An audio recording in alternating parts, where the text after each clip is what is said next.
The man standing across from them had already murdered his own uncle to take the throne. He had strangled the economy of an entire subcontinent, imprisoned his own sons, and built literal towers out of human skulls to send messages to his enemies. And yet, in December 1299, with 200,000 Mongol horsemen cresting the horizon outside Delhi, the most concentrated killing force the medieval world had ever produced, Sultan Alauddin Khalji didn't pray. He didn't fortify. He didn't negotiate. He sat back in his saddle, turned his eyes to his most beloved and most feared general, and quietly arranged for the man to die. The Mongols thought they were riding to a conquest.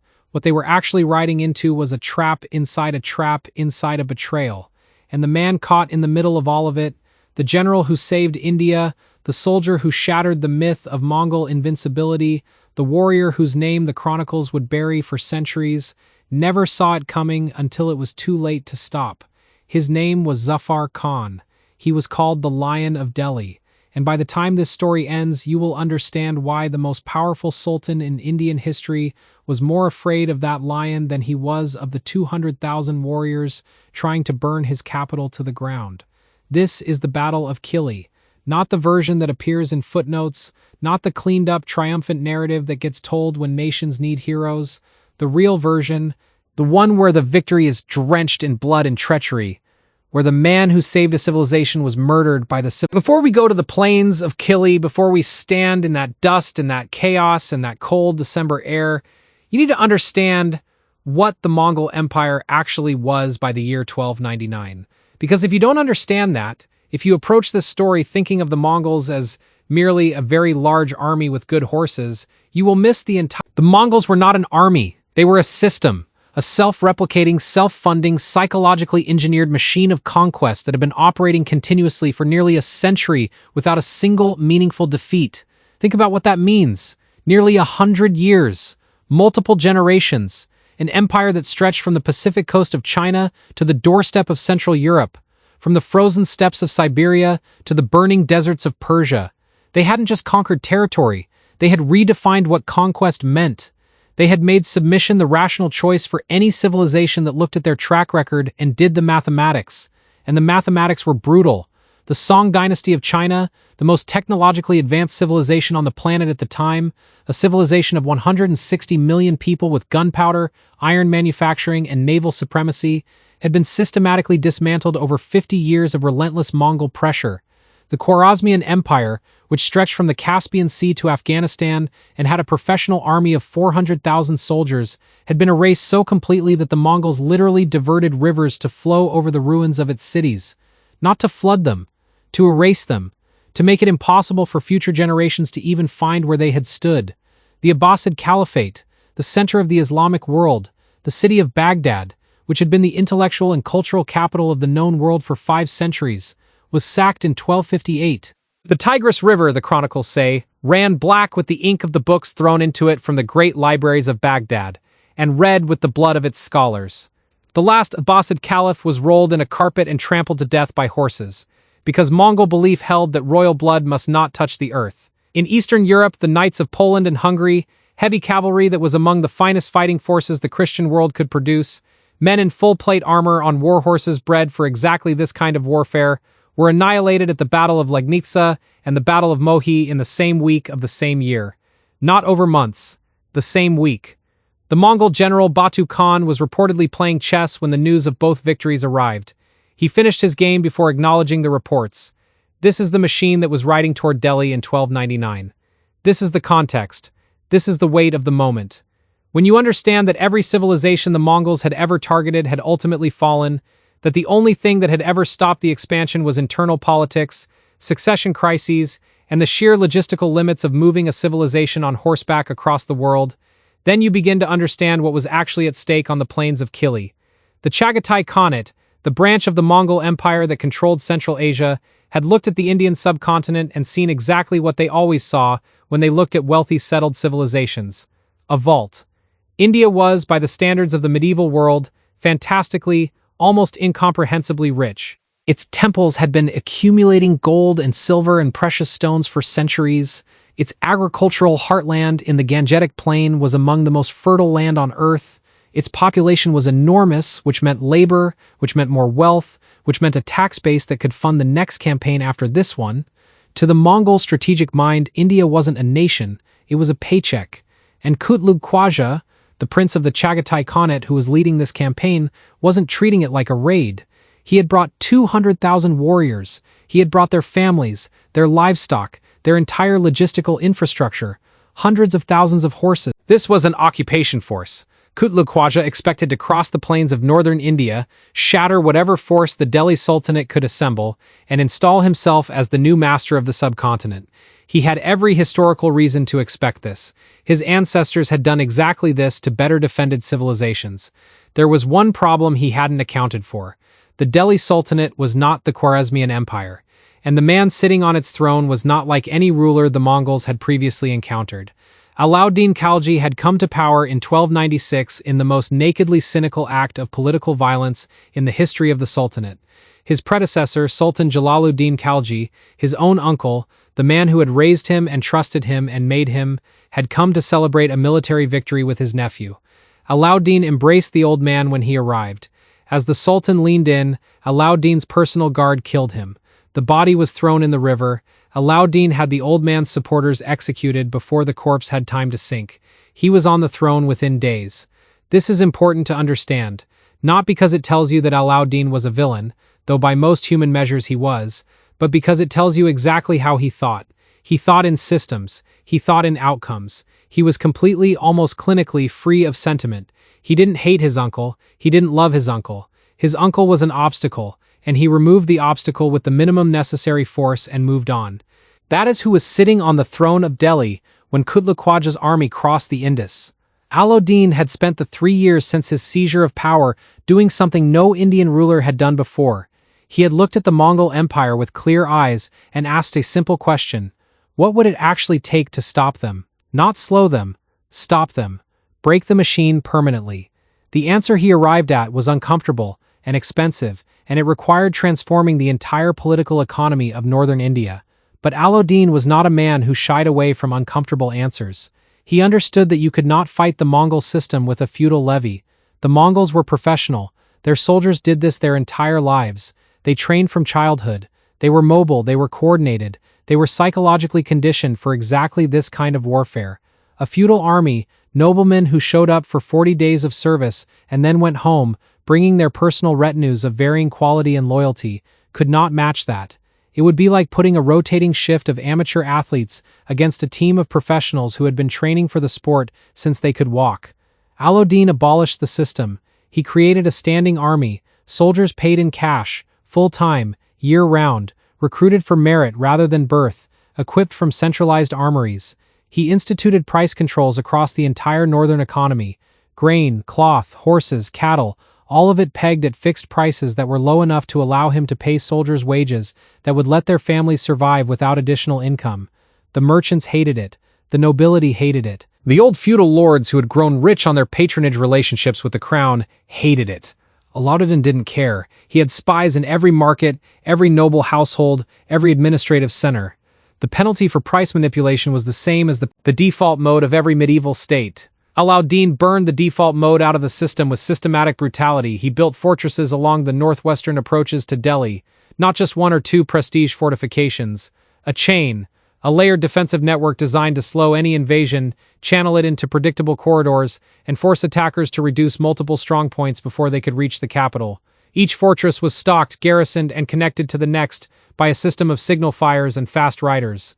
By 1299, 3 years into his reign, Alauddin had built something India had never had before: a professional, centrally controlled, financially disciplined military machine.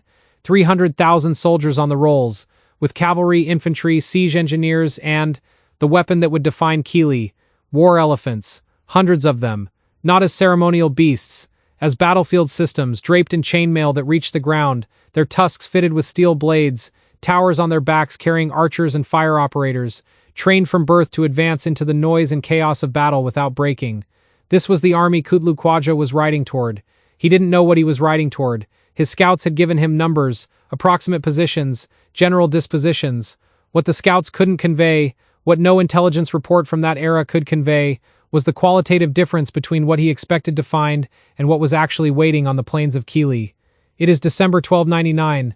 The air over the Yamuna River plain is cold and dry, the kind of cold that makes metal ring when struck and turns exhaled breath into brief white clouds. The winter sun is still low when the two armies come within sight of each other. From the Mongol vanguard looking across the flat ground toward Delhi, the Indian army looks dense and orderly but not remarkable. Heavy cavalry on the flanks, infantry in the center, the usual dispositions of a settled army preparing a defensive engagement. And then the morning mist begins to lift, and the Mongol advance riders pull up their horses. Stretching across the horizon is something that none of them, not the veterans who had ridden at Baghdad, not the officers who had served in China, not the scouts who had crossed the Punjab just weeks before, had encountered in numbers like this. Hundreds of war elephants, standing perfectly still in the cold air, armored head to flank in plates of overlapping chainmail, their sheer size making the cavalry behind them look small. The towers on their backs are bristling with archers, and even from this distance, even over the wind and the noise of 200,000 horses, you can hear something, a low, constant, subsonic pulse that you feel more in your chest than you hear with your ears. The elephants are communicating with each other, the infrasonic rumble of a herd on edge. The Mongol horses hear it first. They have been bred on the open steppe, animals of the grasslands, animals that have co-evolved with wolves and foxes and wild dogs. They have never been near an elephant. They have no evolutionary context for this creature, no learned behavior for what to do when they smell it. And the smell of a musk elephant, an elephant in a state of heightened physiological readiness, is unlike anything on the steppe. It is rank and heavy and chemical and ancient. It bypasses the learned behavior of the trained warhorse and hits something deeper, something that was installed before domestication, something that says, this creature is larger than you and it is not afraid of you and you should leave. The horses begin to pull at their bits. Some rear. Ridden through smoke and noise and the screams of dying men, they had ridden through fire. They had never ridden towards something that their horses fundamentally refused to approach. Kutlu Khwaja studies the Indian formation from the center of his command position. He is a competent commander, not a genius but experienced, with a good eye for terrain and a solid understanding of Mongol tactical doctrine.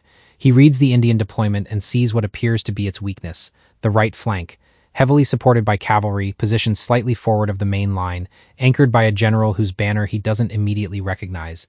If he can break that flank before the elephants can reposition, he can roll up the Indian line from the side before the center can respond. He orders the opening moves, the feints, the probing attacks to fix the Indian center in place, and then he prepares his main effort against the right flank. He doesn't know who commands that right flank. He doesn't know the name yet. He is about to learn it. Every Mongol survivor of this day will carry that name with them back across the mountains into Central Asia, and it will travel through their oral histories for generations. Zafar Khan. Now we need to stop here and correct something that almost every account of the Battle of Kili gets wrong. The popular telling of this battle presents it as a story about war elephants. India had elephants. The Mongol horses panicked. The Mongols lost. Clean, simple, satisfying. Also incomplete to the point of being misleading. The elephants were a factor. They were an important factor. But the Battle of Kili was not decided by elephants. It was decided by a general's refusal to die on schedule, and by a sultan's cold calculation that a controlled sacrifice was preferable to a clean victory.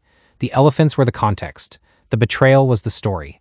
Zafar Khan was, by every account that survives from this period, extraordinary. Not just competent, not just brave. Extraordinary in the specific way that makes the people around a soldier look at him differently. That quality that combat veterans describe when they talk about the rare person who seems to have been built for this and only this, who functions better under lethal pressure than in peacetime, whose judgment accelerates when everyone else's slows down. He had commanded smaller engagements against Mongol raiding parties in the years before Kili and had won every one of them. His name was already circulating in Mongol intelligence reports. He was flagged. He was known. The ordinary soldiers of the Delhi Sultanate did not just respect Zafar Khan. They worshipped him in the way that soldiers worship a commander who has repeatedly put his own body between them and death. That is a different kind of devotion than political loyalty. It is not purchased, it is not commanded. It accumulates in the specific currency of shared danger, and by December 1299 it had been accumulating for years. And Alauddin Khalji, sitting on his horse well behind the line at Kili, had been watching it accumulate. He had been watching it the way a spider watches a thread vibrate.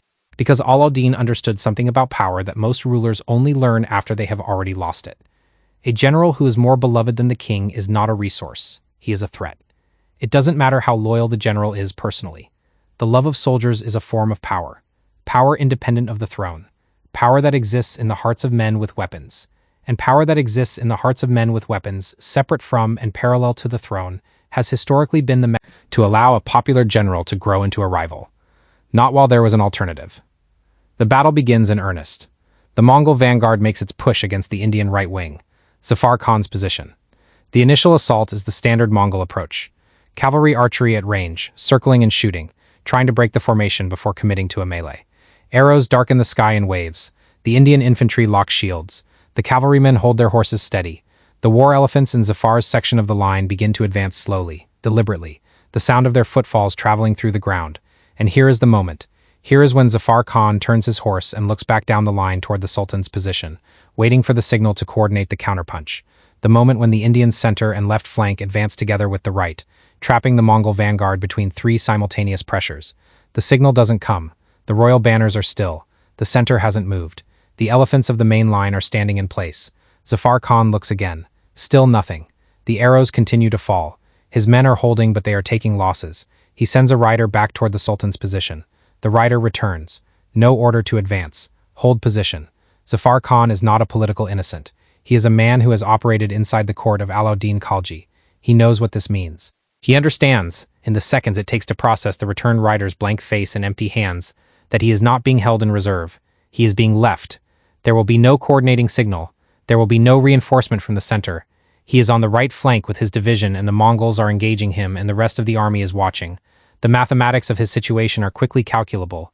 If he holds position without support, the Mongol envelopment will curl around his flank, fold him inward, and his division will be encircled and destroyed. If he retreats back toward the main line, he survives, but retreating without orders in the middle of an engagement is treason. Alauddin will have him arrested before the dust settles and executed before the sun goes down. Alauddin does not make empty threats, and he does not forgive military insubordination. Zafar Khan sits on his horse for a moment. Just a moment. He looks at the Mongol line in front of him. He looks at the still banners of the Sultan behind him. He draws his sword, and then he does the last thing anyone, Mongol or Indian, expected him to do. He charges. Not a defensive charge, not a feint designed to create space to withdraw. A full, committed, all-out offensive charge directly into the teeth of the Mongol vanguard. His heavy cavalry follows him immediately, without hesitation, because these men would have followed Zafar Khan into a burning building. The war elephants on his section of the line surge forward. The towers on their backs begin firing. The collision is catastrophic for the Mongols. The horses, already unsettled by the smell and sound of the advancing elephants, encounter them at full charge from close range. The controlled panic that had been building for the past hour breaks loose all at once. Horses rear and spin and throw riders. Men who have been shooting with perfect precision from moving horses find themselves suddenly grappling for control of animals that have forgotten their training. The infrasonic trumpet of excited elephants hammering through the ground does what it has done to equine nervous systems since before any of these men were born. It tells the horses to run. The Mongol vanguard, the finest cavalry force on earth, shatters. Not in the tactical sense of breaking under pressure, in the physical sense of a formation that stops existing as a coherent unit and becomes a collection of individuals fighting their own mounts. Zafar Khan's heavy cavalry drives through the gap like a wedge through green wood, splitting the Mongol advance and expanding the breach with every step. For a few extraordinary minutes on the plains of Kili in December 1299, the heirs of Genghis Khan are running from a single Indian division operating without support from a third of the army behind them. But Kutluk Khwaja is experienced, and what he does next is the thing that has ended more promising campaigns than any other single tactic in the history of steppe warfare. He springs the feigned retreat. The Mongol center collapses. Not in place. They turn and run, screaming apparent panic, throwing equipment, their horses galloping away from the Indian lines. From a distance, from a position without full information about the battlefield, it looks like a total rout. It looks like the Mongol army is breaking. Zafar Khan knows exactly what it is. He has studied these men. He knows their doctrine. The feigned retreat is the Mongol signature play. It has worked against the Russians at the Sit River. It has worked against the Hungarians at Mohi.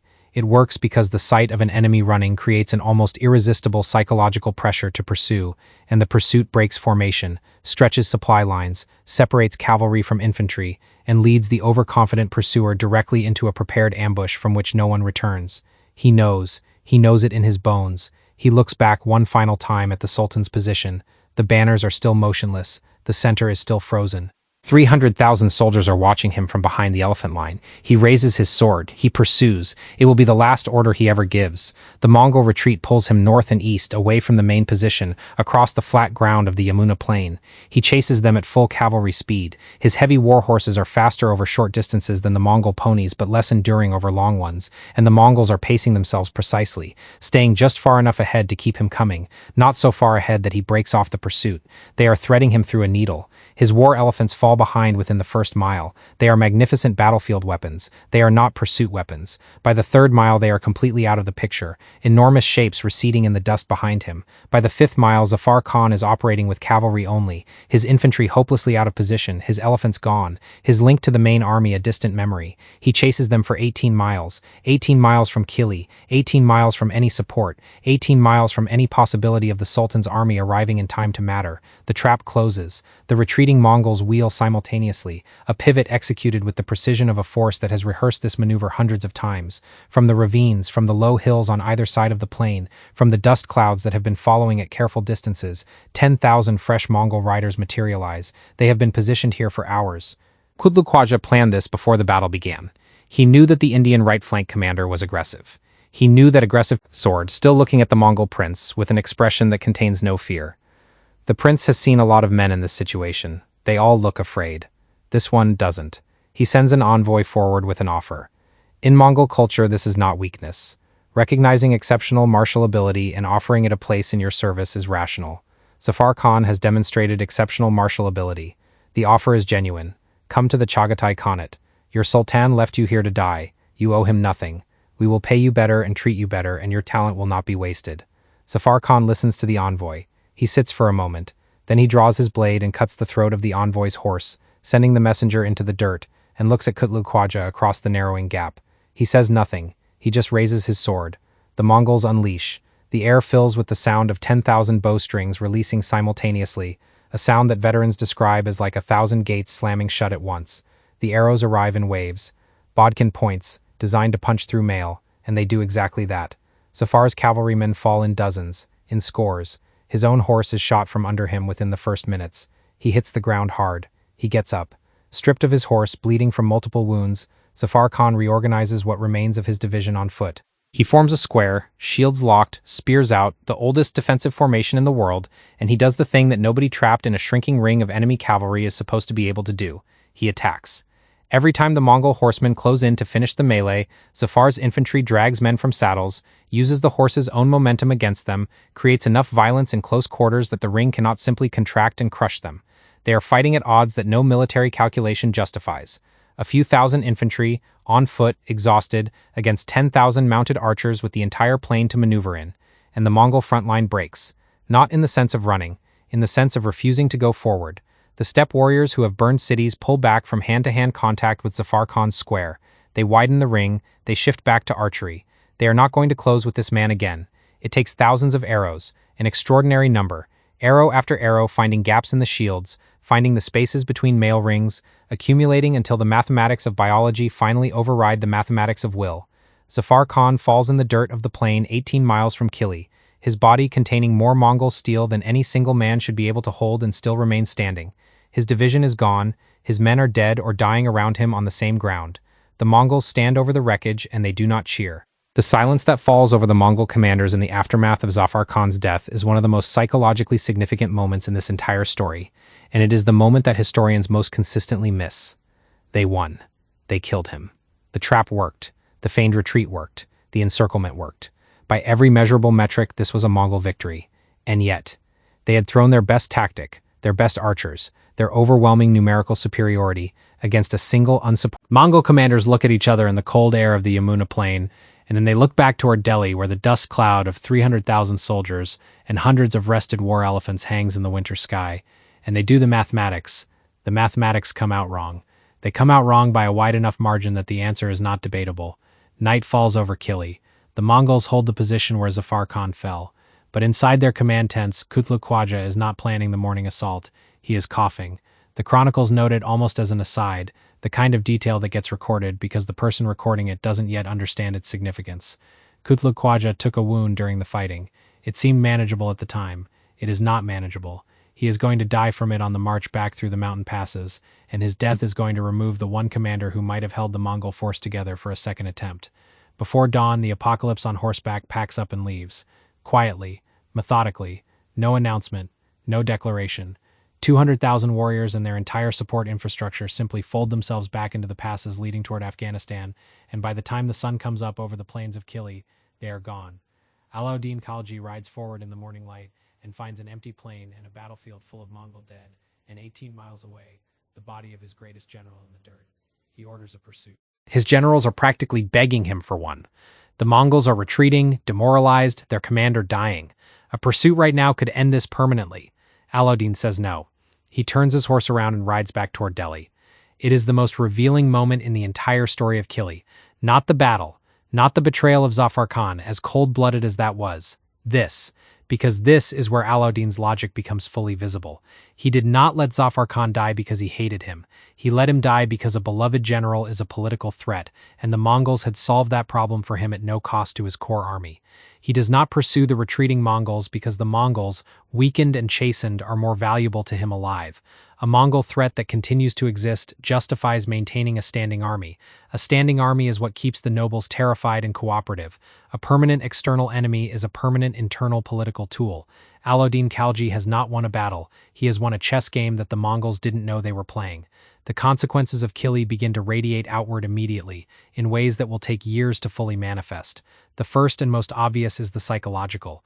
The Mongol Empire's greatest strategic asset was not its cavalry tactics or its logistics or its archer training. It was the certainty, shared by both the Mongols and everyone they had ever fought, that the Mongols would win. That certainty was load-bearing. It made cities surrender before the walls were even reached. It made armies flinch at moments when they needed to hold.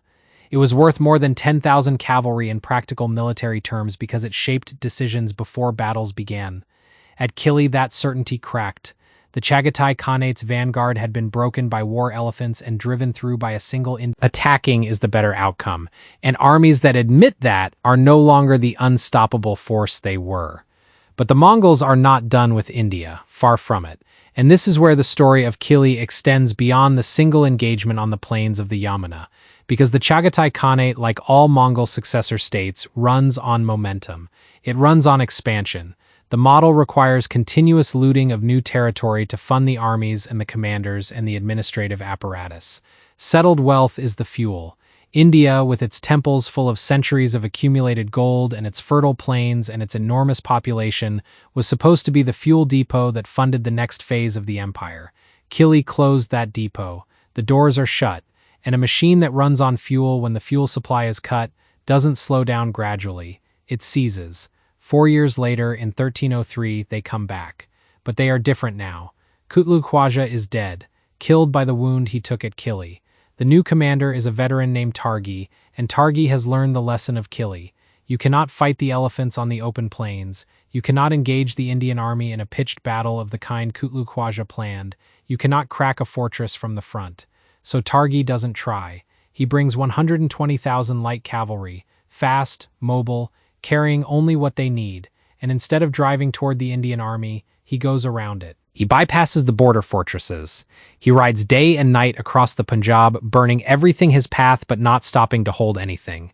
His objective is not conquest. His objective is Delhi itself, the capital, the heart. Cut out the heart and the body falls, and he nearly does it. Because Alauddin, confident after Kili, had sent his professional army hundreds of miles south to besiege the Rajput fortress of Chittor. Delhi is undefended. When Targi's cavalry appears on the outskirts of the city, there is nothing between them and the throne except panic and whatever Alauddin can improvise. Alauddin pulls back into Siri, a fortified military cantonment he had been building just outside the city walls, not yet finished, not yet fully supplied, but walled and defensible. He has a fraction of his normal garrison. Targi surrounds it, cuts the supply lines, and settles in to wait. And here is where Alauddin Khalji, sociopath and genius, demonstrates why Zafar Khan's death was ultimately the smaller of the two defining moments of the Mongol-India conflict. Because under siege, with starvation setting in and his reduced garrison looking at him for answers, Alauddin does the thing that no rational calculation would suggest and no humane instinct would ever produce. He builds a tower of human skulls, Mongol skulls, the skulls of every Mongol soldier killed in the night raids he orders, small teams of desperate men slipping out under cover of darkness to cut throats and drag bodies back to the Sultan. The bounty is paid in gold.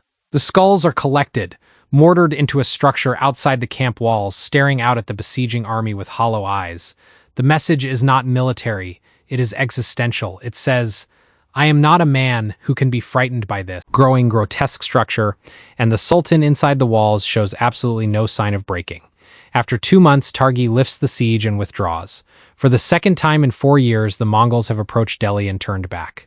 This is the moment that breaks the strategic equation. Because Targi's failure is not a tactical failure, it is a systemic one. It proves that the Chagatai Khanate cannot defeat Delhi on the plains and cannot starve it into submission. There is no third option. The vault is closed permanently.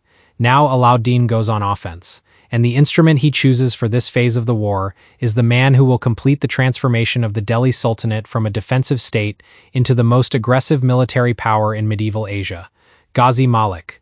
If Zafar Khan was the lion, noble, brilliant, devoted, Ghazi Malik is something harder. He is a frontier soldier, a man who has spent his career on the border with the Mongol lands, who has watched their tactics from close range for years, who has studied their doctrine the way a predator studies its prey's habits. Alauddin appoints him warden of the marches, the commander responsible for the northwestern border, and gives him, for the first time in this war, an offensive mandate. Ghazi Malik does not wait for the Mongols at the Indus. He crosses it. Every winter, when the mountain passes freeze and the Mongols traditionally consider the campaign season closed, Ghazi Malik takes his hardened frontier troops and goes looking for them in their own territory. He hits Kabul, he hits Ghazni, he pushes into Kandahar. The raids are not designed to hold territory. They're designed to communicate something very specific. The Delhi Sultanate has decided that the concept of a safe rear area no longer applies to the Chagatai Khanate. The Mongols, for the first time in their history in this theater, begin building defensive structures in Central Asia, walls, fortified camps, watch stations, to keep the Indians out. The apex predators of the medieval world are building walls to protect themselves from prey that has decided to stop being prey. In the chronicles of the Chagatai Khanate from this period, the language around India begins to change. The confident assessments of a vault to be cracked are replaced by something that reads, between the careful administrative language, very much like caution, like the awareness of something dangerous that must be managed rather than attacked. The campaign of Ghazi Malik, combined with the political consequences inside the Khanate of the repeated failures in India, accelerates a fragmentation that was always latent in the Chagatai structure. The Mongol successor states were never as unified as they appeared from the outside. They were held together by momentum, by shared success, by the constant distribution of looted wealth that kept commanders loyal and subordinate. When the looting stops, when the one enormous paycheck that was supposed to fund the next decade of operations is permanently unavailable, the internal tensions come forward. Rival commanders begin competing for the diminishing resources available. The unity that Genghis Khan had enforced through sheer personal authority, and that his immediate successors had maintained through continued success, begins to dissolve into a politics of faction and betrayal that the Mongols were very good at inflicting on other peoples and very poorly equipped to handle themselves. By 1306, the Mongol invasions of the Indian subcontinent effectively end. Not what would have happened to everything downstream of India. The Chagatai Khanate in 1299 was not a spent force. It was a mature military empire with enormous human and material resources and a strategic vision of continuous expansion. The problem it faced was not military, it was logistical. It needed wealth to fund the next campaign. It needed horses, which required pasture land. It needed soldiers, which required the capacity to feed and pay them. The subcontinent would have provided all of this in quantities that Central Asia alone could never match. An intact Chagatai Khanate, funded by Indian gold and Indian grain and Indian horses and Indian manpower, looking outward for its next target in the 1310s or 1320s, would have looked west. The Ilkhanate, the Mongol branch controlling Persia and parts of the Middle East, had already been significantly weakened. The Mamluk Sultanate in Egypt had stopped the Mongol advance into Africa at Ain Jalut in 1260, but a revitalized, India-funded Chagatai push from the east would have changed the balance decisively. And beyond the Mamluks, Europe, recovering from the Black Death, fractured by dynastic conflicts, its military power exhausted by decades of crusading, was not prepared for the force that would have arrived. This is what India absorbed at Kili. Not just a Mongol army, the momentum of a century of conquest, the potential energy of an empire that needed one more major acquisition to sustain itself indefinitely. India was the wall. The kinetic energy of the Mongol tsunami hit that wall and dissipated into the ground, into the blood of Zafar Khan and his men, into the dust of the plains of the Yamuna, into the hollow eyes of severed heads mortared into a tower outside a besieged cantonment. The rest of the world never felt the impact it was about to feel, because it never came. Back in Delhi, the victory has consequences of its own that Alauddin could not entirely control. He has built a monster. 300,000 professional soldiers trained for war, paid in cash, with no war left to fight. The machine requires feeding. The machine requires targets. The machine is very good at what it does, and what it does is destroy things, and Alauddin needs to find things for it to destroy before it starts looking at the palace. He looks south. The great kingdoms of peninsular India, the Yadavas, the Kakadiyas, the Hoysalas, the Pandyas, have been accumulating wealth for centuries in relative isolation from the conflicts of the north. Their temples are filled with gold, their courts have been hosting artisans and scholars and merchants for generations. They are, in military terms, extraordinarily wealthy and comparatively defenseless against the force that Alauddin has assembled. He cannot go himself. He is chained to Delhi by his paranoia, which has been deepening for years, fed by the betrayals and assassination attempts that come with ruling the way he rules. He needs a proxy. He needs a commander who combines tactical brilliance with the specific quality of not being politically dangerous. He finds him in Malik Kafur, a man purchased as a slave for 1,000 dinars who rose through Alauddin's personal service to become the most feared military commander in India. Kafur is brilliant, ruthless, completely loyal to Alauddin, not leave occupied territory behind him. He strips it. The gold from the southern temples comes north in caravans that reportedly stretched for miles, so much precious metal that the market for it in Delhi was temporarily destabilized by the arrival of such massive new supply. Hidden in that gold, according to the later Persian chronicles, was a stone, a diamond of extraordinary size and clarity, taken from the treasury of the Kakatiya king at Warangal. Its name, in the centuries of blood and empire that follow, will be the Koh-i-Noor, the Mountain of Light. It will pass from the Delhi Sultanate to the Mughals, from the Mughals to Persia, from Persia to Afghanistan, from Afghanistan to the Sikh Empire, and finally to the British Crown, where it remains today in the coronation regalia of the British monarchy. That stone's journey begins here, in the aftermath of Kili, as a product of the war economy that the Mongol invasions forced Alauddin to build, and that the fall of the Mongol threat left with nowhere to go but south. But nothing Alauddin has built can outlast Alauddin himself, and Alauddin by 1312 is dying. The chronicles describe a progressive physical collapse, swelling in the limbs, difficulty breathing, the kind of decline that medieval physicians could observe but not treat. His mind, always running at the sharp paranoid edge, begins to slip. He purges advisors, he purges generals, he purges anyone whose competence or popularity reminds him that the empire is larger than one man. He is systematically destroying the architecture of his own administration, replacing the capable with the loyal and the loyal with the abject.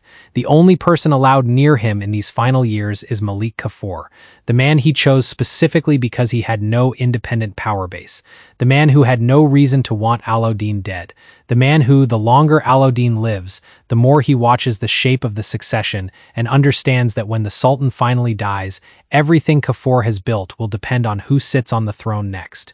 In January 1316, Alauddin Khalji dies. The official cause is illness. The whispers in the corridors of the Delhi court, reported in the chronicles written by men who were there, say that Malik Kafur grew impatient and helped the illness along. What follows is 40 days that compress a decade of political violence into a single grotesque sequence. Kafur installs Alauddin's infant son as a puppet sultan. He begins eliminating the older sons, blinding some, imprisoning others, removing from the board everyone who could challenge his control. And then, 35 days after Alauddin's death, Kafur's own bodyguards corner him in his chambers and kill him. The slave who outlasted his master is himself outlasted by the men he trusted most. The sons of Alauddin are released from prison. They begin killing each other for the throne with a thoroughness that suggests they had been planning it during their imprisonment. In 4 years, the Khalji dynasty, the bloodline that saved India from the Mongol apocalypse, that broke the myth of steppe invincibility, that sent Ghazi Malik into the passes of Afghanistan to hunt the hunters, destroys itself from within more completely than the Mongols ever managed to damage it from outside. But Ghazi Malik is watching from the frontier. Ghazi Malik, who has spent his career fighting the most adaptable, most efficient military force in the world, who has absorbed their lessons about speed and initiative and the targeting of command structures, he is on the throne in weeks. He takes the name Ghiyath al-Din Tughluq. The Tughluq dynasty begins, and with it, a new chapter in Indian history, a chapter written by a man who learned his statecraft fighting the Mongols and who carries the philosophy of the steppe, the philosophy of relentless pressure and adaptive response, into the administration of a settled empire. The wheel has turned. The predator's methods have been absorbed by the prey. The prey has become something the predator no longer recognizes. There is a question that historians have argued about for centuries, and it is worth sitting with before we leave Kili and its aftermath. Was Alauddin Khalji a great man? Was Zafar Khan a tragic hero? Was the victory at Kili a good thing, and if so, good for whom, and measured against what standard? The victory at Kili saved the subcontinent from Mongol conquest. That is true, and it is significant, and the consequences of what didn't happen, the consolidated Chagatai Khanate, the India-funded Western campaigns, the potential impact on the remaining Islamic world and on Europe, are large enough that the argument for Kili's world historical importance is not an exaggeration. India as a dam, absorbing the kinetic energy of the Mongol tide, that metaphor is accurate. But the dam was built by a man who murdered his uncle, who ordered the systematic slaughter of 20,000 to 30,000 settled Mongol converts in a single day, who deliberately sent his most loyal and most gifted general to die in a trap set by his own armies. The empire that stopped the apocalypse was itself an instrument of significant brutality. The Tower of Skulls was real. The purges of the Khalji administration were real. The stripped temples of the south were real. History does not offer clean ledgers. The person who saves civilization is not necessarily civilized. The act that prevents catastrophe does not necessarily reflect good values. Kili is a victory. It is also a warning about the thing that victories sometimes require and the costs that are paid by people who had no voice in the decision. Zafar Khan had no voice in the decision. He rode toward the Mongols because that was what he was. He refused the Mongol prince's offer because surrender was not in him. He died on a plain 18 miles from Kili with thousands of Mongol arrows in his body, fighting on foot after his horse was killed, making the Mongol front line refuse to advance. He did not save India by himself. But the soul of the defense, the thing that made the Mongols look at the main Indian line the next morning and choose to leave, began with what they had seen one man do against 10,000 of their best soldiers, with no support, no elephants, no hope, and no intention of stopping. The chronicles mostly buried him. The official histories of the Khalji period focus on the Sultan, the mosques and fortresses and market regulations and economic reforms that Alauddin left behind are documented in detail. Zafar Khan is a footnote, but the Mongol chronicles kept his name longer than the Indian ones did. They called what he represented the Indian obsession, the quality in this subcontinent's soldiers that made the calculation of conquest come out wrong every time. The willingness to fight not because victory was likely, but because stopping was impossible. The plains of Kili are flat farmland now, indistinguishable from the surrounding countryside of what is modern. But the world you live in, the borders that exist, the civilizations that survived to shape the modern era, the cultural continuities that persisted because certain conquests did not happen, was shaped by what occurred on that ground in December 1299. Every institution, every tradition, every living descendant of the billions of people who were not killed or displaced or enslaved in a Mongol conquest of the Indian subcontinent is a consequence, however indirect and however far removed, of the fact that the elephants held and the general charged. No predator is eternal. That is what Kili teaches. No momentum is unstoppable. No empire is inevitable. Every machine, no matter how finely engineered, no matter how long it has been running without failure, no matter how many lesser obstacles it has rolled over, will eventually encounter something it cannot process, something that jams the gears, something that reflects its own force back at it in a form it cannot absorb. At Kili, the Mongol machine met that something. It was war elephants. It was professional soldiers paid in cash and trained year-round. It was price controls and mandatory horse branding and a chain of border fortresses and a standing army that existed before the Mongols arrived. It was a sultan who had no sentiment and no fear and no limits he wasn't willing to cross, and it was a general who heard the offer to surrender and cut the throat of the envoy's horse. The war drums of the Chagatai Khanate have gone silent on the plains of northern India. The dust of 200,000 horses has settled back into the earth. Somewhere 18 miles from where the main battle was fought, there is a stretch of ground that looks like every other stretch of ground on the Yamuna Plain. But in December 1299, the Lion of Delhi fell there, and the world, without knowing it, was saved.